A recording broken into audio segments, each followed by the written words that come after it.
Bom dia, tá começando mais um episódio da Loléria, seu podcast jurídico direto, prático e sem juridiquês. Eu sou o Victor. E eu sou a Cibele. Hoje, no trabalho, a PEC do fim da escala 6x1 avançou no Senado com proposta de jornada de 36 horas e 2 dias de descanso. E no consumidor, o TJRJ aplicou o CDC em caso do quinto andar e determinou abatimento de 25% no aluguel. No administrativo, uma denúncia de assédio envolvendo o ministro do STJ foi enviada ao CNJ e tramita sob sigilo. E no Constitucional, o STJ suspendeu liminar que restringia um jornalista e reforçou a vedação à censura prévia. E ainda no administrativo, no TJMA virou debate a migração de depósitos judiciais para o BRB após transferência bilionária autorizada pela presidência, com discussão sobre competência, transparência e gestão de risco. E os comentários de hoje são do Luiz Gonçalves, que falou assim: salvando sempre amanhã, já imaginava o Master no episódio de hoje. E o Felipe Calou, que falou: hoje o episódio foi recheado de informações, certeza que a liquidação do Banco Master ainda vai dar muito o que falar. Pois é, pessoal, e pra quem tá acompanhando a gente nesses últimos meses, vocês sabem que tá sendo difícil passar mais de 2 dias seguidos sem comentar alguma coisa sobre esse caso Master, né? E ainda vai dar muito o que falar por aqui, né, Cibele? Então, bora pro episódio. Pegue um café, coloque um fone e vamos entender como essas decisões estão moldando o direito no Brasil e no mundo. E vamos começar com o direito do trabalho. A PEC 148 de 2015 propõe ampliar o descanso semanal mínimo de 1 para 2 dias, preferencialmente sábado e domingo, e reduzir o teto da jornada de 44 para 36 horas semanais, sem contar horas extras. O texto foi aprovado na CCJ em 10 de dezembro de 2025, com relatoria do senador Rogério Carvalho, e ficou pronto para o plenário. Por ser emenda constitucional, precisa de 2 turnos no Senado e 2 na Câmara, com quórum de 49 senadores e 308 deputados em cada votação. A PEC altera o artigo 7º, inciso 13, e prevê transição. No ano da promulgação, mantém o regime atual. No ano seguinte, o descanso passa a 2 dias, e a redução da jornada começa com implementação plena após a adaptação. Mantém limite de 8 horas diárias e admite compensação por negociação coletiva, respeitando o teto final. O texto veda redução salarial como compensação. O relator citou alcance amplo da CLT e outras categorias e registrou preocupação com impactos econômicos, sobretudo em pequenas empresas, além de mencionar a avaliação do Executivo sobre o projeto em urgência constitucional para acelerar a discussão. Você já parou para pensar em quem está por trás da identificação humana no Brasil? A FENAP, Federação Nacional dos Peritos em Identificação, representa os profissionais que garantem que a identificação civil e criminal seja feita com técnica, responsabilidade e credibilidade. São servidores que atuam em perícias fundamentais para a produção da prova: identificação de autoria delitiva, reconhecimento facial, identificação necropapiloscópica e outros exames técnico-científicos que dão qualidade, confiabilidade e segurança jurídica às decisões do Estado. E a FENAP vai além da representação, atua na defesa institucional da categoria, investe na valorização científica da perícia e promove capacitação contínua. Porque identificação não é detalhe, é base de direitos. No fim das contas, quando a identificação funciona, a justiça anda, a segurança pública se fortalece e a cidadania se sustenta. Confere o link que a gente deixou aqui na descrição para acompanhar eles nas redes.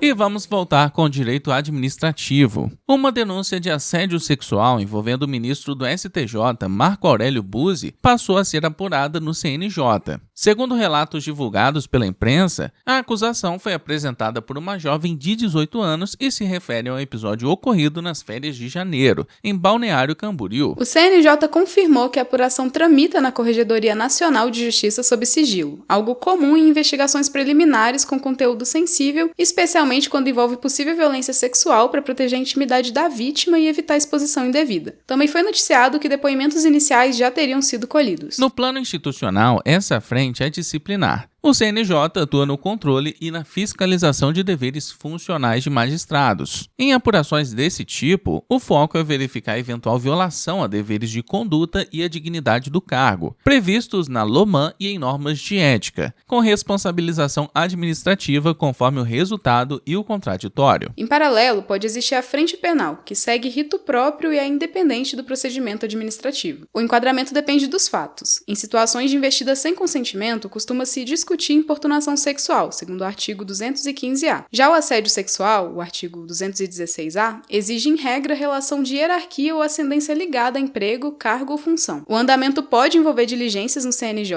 e eventual investigação criminal, caso haja notícia-crime ou representação sob sigilo e com garantias processuais.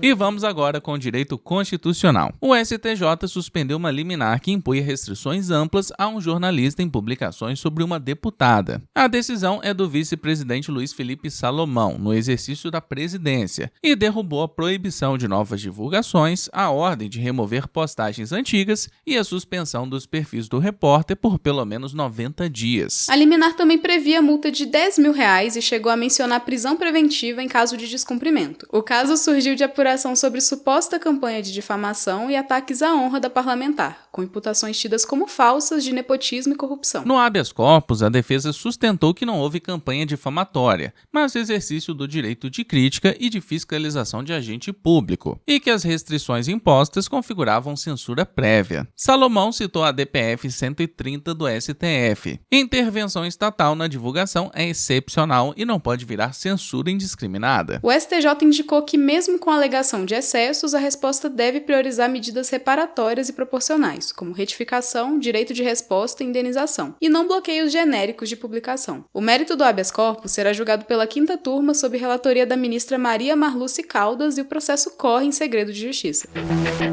E vamos com o direito administrativo. A gestão de depósitos judiciais, valores mantidos em banco ligados a processos, entrou em debate no TJMA após a informação de que a presidência autorizou a migração de cerca de 2,8 bilhões de reais do Banco do Brasil para o BRB, gerando questionamento sobre competência, transparência e risco na movimentação desses recursos. Segundo o que foi divulgado, o presidente do TJMA, desembargador Fró Sobrinho, disse que a decisão foi exclusiva e afirmou assumir os riscos. A justificativa foi a busca de maior rentabilidade. A mudança teria levado o rendimento mensal para cerca de 15 milhões de reais, com reflexo em compromissos financeiros do tribunal, incluindo pagamentos e despesas vinculadas ao FERG. O tema ganhou força em sessão do órgão especial em 28 de janeiro, quando houve contestação sobre a ausência de deliberação colegiada. A migração teria ocorrido em agosto de 2025, e a crítica registrada foi que a operação não teria sido submetida ao colegiado, de modo a não gerar corresponsabilidade dos demais membros. No plano jurídico-administrativo, a controvérsia envolve princípios como legalidade, motivação e publicidade, além das regras internas de governança do tribunal. Na prática, o caso pode levar à revisão de procedimentos e reforço de controles e pode chegar a órgãos de fiscalização como tribunais de contas e o CNJ, se houver representação formal.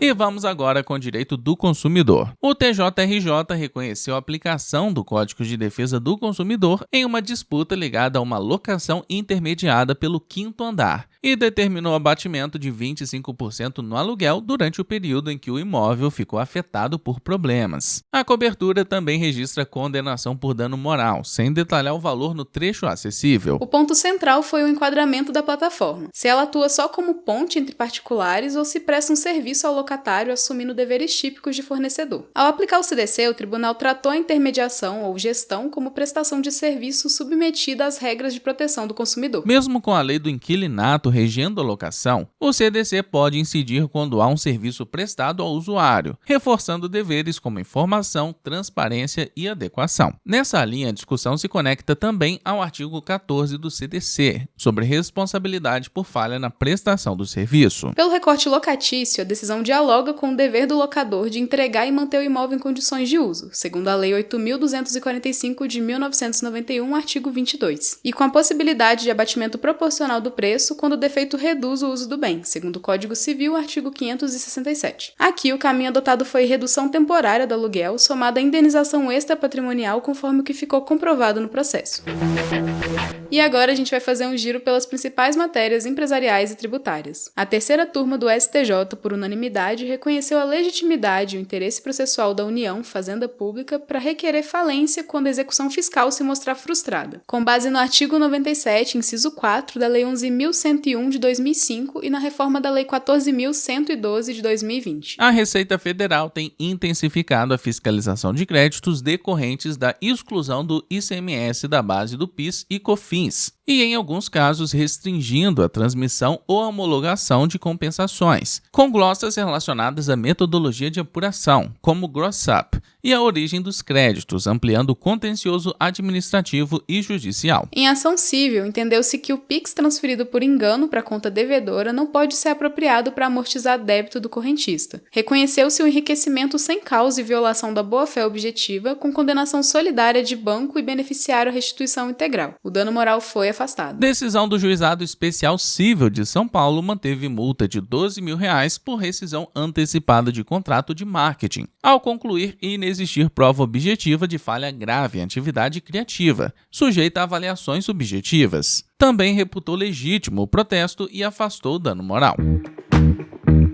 Então é isso, a gente vai chegando ao fim de mais uma edição. Muito obrigado por ter ficado com a gente até aqui. E hoje, além do pessoal que comentou aqui no podcast, eu quero agradecer a todo mundo que apareceu também lá no podcast após a graduação. Muito obrigado pelo apoio de vocês, ele é muito importante. E para quem comentou na edição passada aqui e bateu ponto com a gente, eu quero agradecer o Maurinho, Rômulo, Kel Pimentel, Luiz Gonçalves, Felipe Calou, Ana Paula, Lilian Cavalcante, Duda, Rômulo, Wanda, Laitarde, Caio Rocha, Karina Cardoso e Shirley Gomes. Muito obrigado a todos que comentaram. E não esquece de seguir a gente no seu agregador de podcast favorito, ativar as notificações e avaliar com 5 estrelas. Compartilha também esse episódio lá nos seus stories e marca a gente no @lo.lere. E aproveitem também para se inscreverem na nossa newsletter jurídica, ela é gratuita e o link tá aqui na descrição. Então é isso, se cuida, bom estudo e bom trabalho por aí.